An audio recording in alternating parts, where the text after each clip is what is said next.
तो last video में हम लोगों ने करंट रेशियो के बारे में समझा था कि करंट रेशियो क्या होता है और उसमें किस तरीके से हम करंट रेशियो को फाइंड करते हैं। करंट रेशियो का फॉर्मूला हम लोगों ने देखा था, करंट एसेट्स देखा था किस तरीके से निकालते हैं, और करंट लायबिलिटी भी देखा था किस तरीके से फाइंड आउट करते हैं अगर क्वेश्चन में नहीं दी होती है डायरेक्ट। तो नेक्स्ट है हमारा लिक्विड रेशियो और क्विक रेशियो और एसिड टेस्ट रेशियो। ठीक है, ये तीनों एक ही रेशियो के नाम है जो कि है लिक्विड रेशियो। इसी को हम लोग क्विक रेशियो भी बोलते हैं और इसी को हम लोग एसिड टेस्ट रेशियो भी बोलते हैं। ठीक है, लिक्विड रेशियो और क्विक रेशियो और acid test ratio is a liquidity ratio which measure the ability of the enterprise to meet it short term financial obligations. ठीक है, तो ये जो लिक्विड रेशियो होता है ये क्या होता है, ये एक तरीके का लिक्विडिटी रेशियो होता है। ये क्या मेजर करता है, ये किसी भी एंटरप्राइज की एबिलिटी को मेजर करता है कि वो शॉर्ट टर्म उसके जो फाइनेंशियल ऑब्लिगेशंस है उनको कैसे मीट करेगा, जैसे करंट लायबिलिटीज हमारी। It establishes the relationship between liquid assets and current liabilities. ये किसके बीच में रिलेशनशिप एस्टैब्लिश करता है, लिक्विड एसेट्स और करंट लायबिलिटी के बीच में रिलेशनशिप बनाता है ये। ठीक है, तो अब इसका फॉर्मूला क्या होता है, लिक्विड और quick ratio is equals to liquid assets और quick assets upon current liabilities. ठीक है, ये होता है हमारा रेशियो। और इसका आइडियल रेशियो क्या होता है, या प्योर रेशियो 1:1 होता है। ठीक है, अब लिक्विड एसेट्स में क्या आता है हमारा, ऐसे करंट इन्वेस्टमेंट्स हो गए, short term investments and marketable securities हो गए, ट्रेड रिसीवेबल्स हो गए। इसमें क्या आता है हमारा, bill receivable, debtors less doubtful debts. Debtor में से डाउटफुल डेट्स को लेस कर दिया हम लोगों ने। जो डेटर्स होते हैं उसमें से प्रोविजन फॉर डाउटफुल डेट्स उसको माइनस कर दिया जाता है। कैश एंड कैश इक्विवेलेंट्स आता है, short term loans and advances and other current assets except prepaid expenses. ठीक है, प्रीपेड एक्सपेंस को हटा के जो भी करंट एसेट्स होते हैं वो सब आते हैं हमारे लिक्विड एसेट्स में। करंट लायबिलिटी में क्या आता है, जैसे पीछे हम लोगों ने देखा था, शॉर्ट टर्म बोरोइंग्स हो गया, ट्रेड पेबल्स हो गया जिसमें bills payable and sundry creditors आते हैं। अदर करंट लायबिलिटीज में क्या क्या आता है, current मैच्योरिटीज of long term debts, interest accrued but not due on borrowing, interest accrued and due on borrowings, outstanding expenses, unclaimed dividend, calls in advance etc. ये सब आता है हमारा अदर करंट लायबिलिटीज में। एंड लास्ट आता है हमारा short term provisions. ठीक है, यहाँ पे एक नोट है, as per the CBSE guidelines accounting treatment of other current assets is restricted to prepaid expenses. ठीक है, accrued income and advance tax only.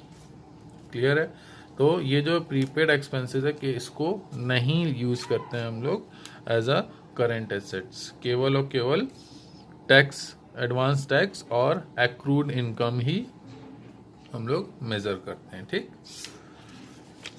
और चलिए देखते हैं, अब बात करते हैं difference between current ratio and liquid ratio. अब डिफरेंस क्या होता है इसमें, तो रिलेशनशिप क्या होती है, it establishes relationship between current assets and current liability. तो करंट रेशियो होता है करंट एसेट्स और करंट लायबिलिटी के बीच में रिलेशनशिप एस्टैब्लिश करता है। लिक्विड रेशियो जो होता है वो किसके बीच में करता है, liquid assets and current liability के बीच में रिलेशनशिप एस्टैब्लिश करता है।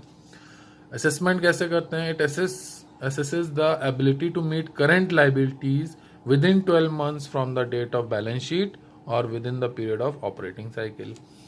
इसका असेसमेंट कैसे होता है, the assessment meet current liabilities immediately. Clear है, आइडियल रेशियो क्या होता है इसका, 2:1 होता है, consider to be an ideal ratio, और इसका 1:1 होता है, consider to be an ideal ratio. Measure कैसे होता है, it is not consider to be better than liquid ratio to measure short term financial position. ठीक है, it is consider to be better then current ratio to measure short term financial position. Clear है, तो अब इसके कुछ हम लोग examples इसके भी देखते हैं, जैसे calculate liquid ratio from the following information, example number 22। ठीक है, इसको देखते हैं हम लोग।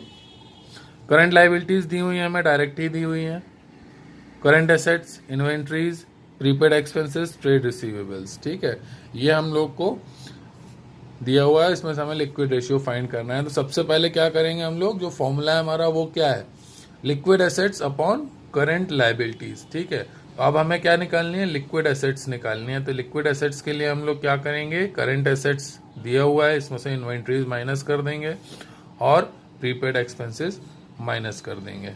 ठीक है, तो इससे क्या हो गया, इससे हमारा निकल आया लिक्विड एसेट्स। ठीक है, अब करंट लाइबिलिटी हमको डायरेक्ट यहाँ पे दी हुई है, तो लिक्विड एसेट्स जब निकल आया हमारा तो उससे हमारा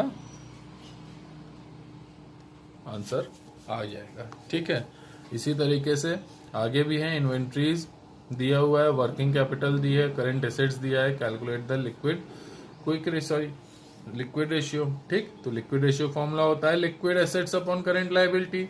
सिंपल है, अब हमें क्या करना है, यहाँ पे करंट लाइबिलिटी निकालना है। तो करंट लाइबिलिटी निकालने के लिए क्या करते हैं, working capital is equals to current assets minus current liability. ठीक है, तो करंट लाइबिलिटी क्या हो जाएगा हमारा, current assets minus working capital. तो करंट एसेट्स कितनी है हमारी 4 लाख, वर्किंग कैपिटल है 2,40,000, तो हमारी कितनी निकल आई 1,60,000। लिक्विड एसेट्स कैसे निकलेगा हमारा, current assets minus inventories, current assets दी हुई है हमारी, इन्वेंट्रीज दी हुई है हमारी, तो निकाल के ये आ गया हमारा। अब इसके बाद हमने इसको कैलकुलेट कर लिया, जो भी आंसर आएगा वो रेशियो में आएगा। ठीक है, ऐसे ही यहां पर भी है, एग्जाम्पल नंबर 24 में वर्किंग कैपिटल है, टोटल डेट्स है जिसमें आउटस्टैंडिंग लाइबिलिटी है और लॉन्ग टर्म डेट्स है, इन्वेंट्रीज है। तो इस तरीके से हम लोग करंट लाइबिलिटी, करंट एसेट्स और लिक्विड एसेट्स तीनों निकालना पड़ेगा। ठीक है, तो करंट लाइबिलिटी के लिए क्या कर लेंगे हम लोग, जो अदर आउटसाइड लाइबिलिटी है उसमें से लॉन्ग टर्म डेट्स को माइनस कर लेंगे। करंट एसेट्स के लिए क्या करेंगे, working capital plus current liabilities, और लिक्विड एसेट्स के लिए क्या करेंगे, करंट एसेट्स माइनस इन्वेंट्रीज। तो जो वो वैल्यू आएगी उसको फॉर्मूला पे हम लोग पुट कर लेंगे। इस तरीके से हम लोग टोटल एग्जाम्पल्स जो हैं वो 31 तक हम लोग इसको सॉल्व करेंगे। ठीक है, यहां तक हम लोग एग्जाम्पल सॉल्व करेंगे, एग्जाम्पल नंबर 31 तक, फ्रॉम 20 टू 31 तक हम लोग एग्जाम्पल्स इसके सॉल्व करेंगे। उसके बाद हम लोग आगे दे लेंगे और साथ ही साथ आपको मैं कुछ क्वेश्चंस दूंगा, प्रैक्टिकल प्रॉब्लम्स, उसको भी सॉल्व करना है। ठीक है।